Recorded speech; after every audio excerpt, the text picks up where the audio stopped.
Assalamualaikum warahmatullahi wabarakatuh. Selamat siang semuanya. Kepada Ibu Purwatiningsih selaku dosen mata kuliah Dasar Manajemen dan Bisnis dan teman-teman yang berbahagia.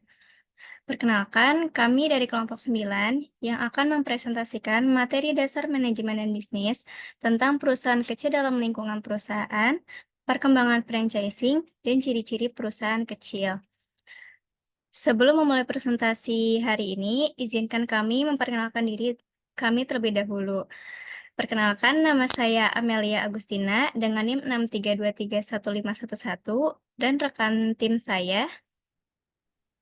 Saya Knes Mutiara dengan NIM 63231081.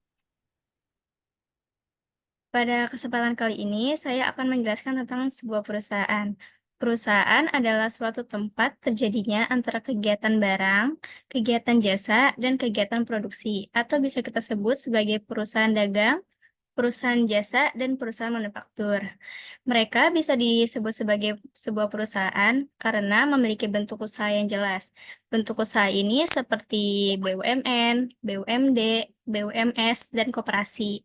Selain itu, kita juga bisa mengetahui siapa pemilik perusahaan tersebut, mereka berbadan hukum atau tidaknya, dan sifat suatu perusahaan itu bersifat terbuka. Nah, artian sifat terbuka ini adalah kepemilikan perusahaan yang dapat disalurkan kepada publik ataupun masyarakat dalam melalui perdagangan saham.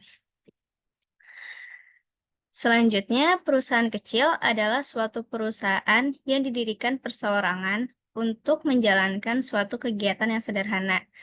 Perusahaan kecil ini adalah dibangun dengan skala yang kecil, modalnya juga terbilang kecil, dan pemasarannya juga kecil.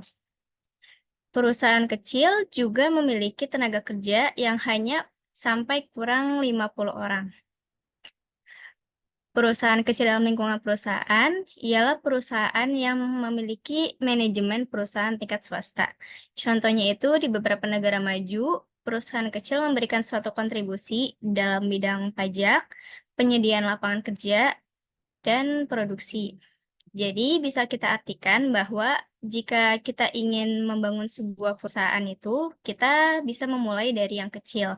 Karena dengan seiring berjalannya waktu, perusahaan yang kita bangun akan menjadi perusahaan besar pada umumnya.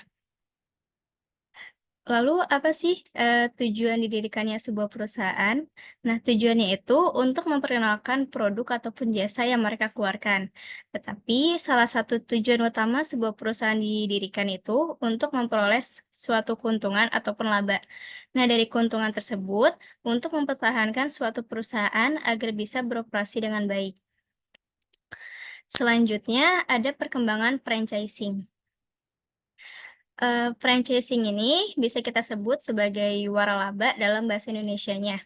Itu merupakan suatu hak dalam menjual suatu produk ataupun jasa sesuai dengan peraturan perundang-undangan yang berlaku. Nah, bisa kita sebut bahwa usaha franchising ini suatu bentuk kerjasama antara si pengusaha dengan pemilik merek dagang atau bisa kita sebut sebagai franchisor. Bisnis franchising ini menguntungkan bagi pengusaha yang tidak ingin memulai usahanya dari nol. Tetapi dalam membeli sebuah franchising itu, kita harus bisa memilih franchising yang dibutuhkan di kalangan masyarakat.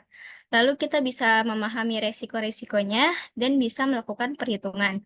Di sini ada contoh bisnis franchising yang ada di Indonesia, tapi dia adalah bisnis franchising asing. Contohnya itu seperti McDonald, KFC, Pizza Hut. Dan ada franchising lokal yang ada di Indonesia itu seperti Indomaret, Esteller 77, Hokben, Libra Cake, dan Wideoloka. Selanjutnya, materi ini akan dibahas oleh rekan tim saya yaitu Kenes Mutiara. Baik, terima kasih. Selanjutnya yaitu tipe bisnis franchising. Yang pertama ada trade name franchising, yaitu adalah pembeli hak lisensi atau franchising untuk memperoleh hak dalam memproduksi, tetapi masih dalam pengawasan franchisor. Yang kedua ada product distribution franchising, yaitu pembeli hak lisensi atau franchising dalam memperoleh hak atas distribusi di wilayah tertentu. Bisa jadi setiap wilayah memiliki perusahaan distribusi yang berbeda walaupun dengan produk yang sama.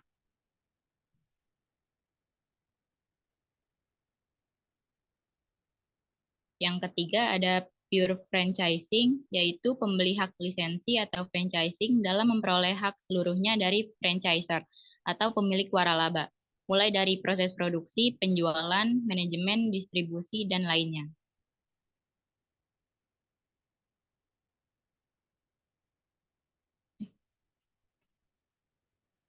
Selanjutnya ada perkembangan franchising di Indonesia. Franchising di era 90-an. Pada saat itu belum ada bisnis franchise lokal, tetapi banyak franchise asing yang sudah masuk ke Indonesia lebih awal sekitar tahun 70-an. Pada tahun 1991 berdiri AFI atau Asosiasi Franchise Indonesia yang dipelopori oleh 5 perusahaan penggerak bisnis franchise lokal, yaitu satu ada 3M atau Trims Mustika Citra, perusahaan supermarket yang berdiri pada tahun 1986. Yang kedua ada Esteller 77, perusahaan es campur yang berdiri pada tahun 1981.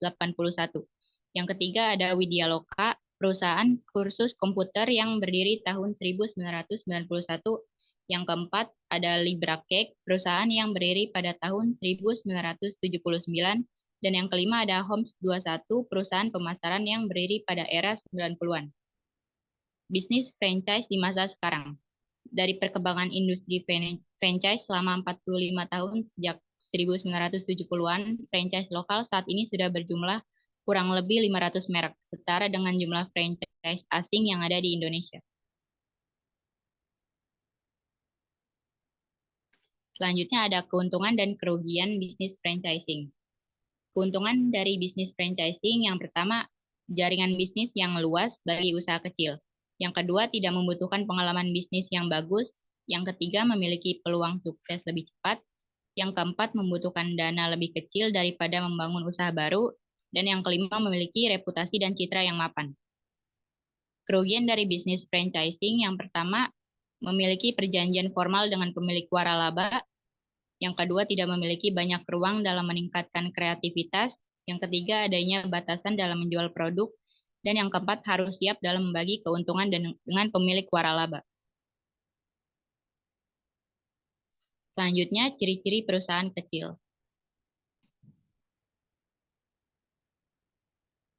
Yang pertama, manajemennya berdiri sendiri. Biasanya manajer perusahaan kecil adalah pemiliknya. Jadi pemilik sekaligus manajer memiliki kebebasan dalam bertindak dan mengambil sebuah keputusan. Yang kedua, investasi modal terbatas. Umumnya modal perusahaan kecil disediakan oleh pemilik perusahaan dan jumlah modal yang diperlukan pun terbatas. Yang ketiga, daerah operasinya lokal. Mengapa operasinya lokal? Karena pemilik atau atasan dan para karyawan tinggal atau bekerja di dalam satu lingkungan yang berdekatan dengan letak sebuah perusahaan.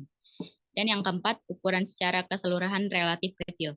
Penyelenggaraan bidang operasionalnya tidak dominan, yang artinya baik dari segi total aset, jumlah karyawan, dan sarana prasarana yang kecil. Kesimpulan dari materi yang kita paparkan yaitu suatu perusahaan merupakan tempat terjadinya antara kegiatan barang, jasa, atau manufaktur, dan salah satu tujuan perusahaan dibentuk untuk memperoleh sebuah keuntungan. Ada beberapa perusahaan yang melakukan bisnis franchising dan bisnis franchising pun memiliki keuntungan yang cukup besar, tetapi juga memiliki kekurangan. Jadi kita harus pandai dalam memilih franchising. Jika kita tidak mau memulai dari nol atau awal, atau usaha kecil. Tetapi untuk perusahaan kecil memiliki sebuah manajemen berdiri sendiri, skala modalnya juga terbilang kecil, daerah operasionalnya juga lokal, dan ukuran untuk keseluruhan pun relatif kecil. Berikut adalah daftar pustaka jika teman-teman ingin membaca materi lebih lanjut.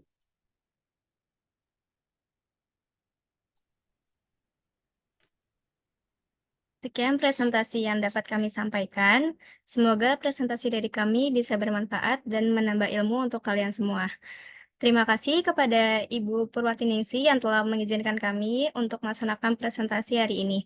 Dan kami berterima kasih kepada teman-teman yang telah mendengarkan serta menyimak materi yang telah kami sampaikan. Selanjutnya, kami membuka sesi tanya jawab.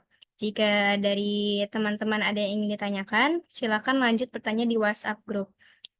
Sekian presentasi dari kami. Apabila ada kesalahan penyampaian ataupun kata, mohon dimaafkan. Wassalamualaikum warahmatullahi wabarakatuh.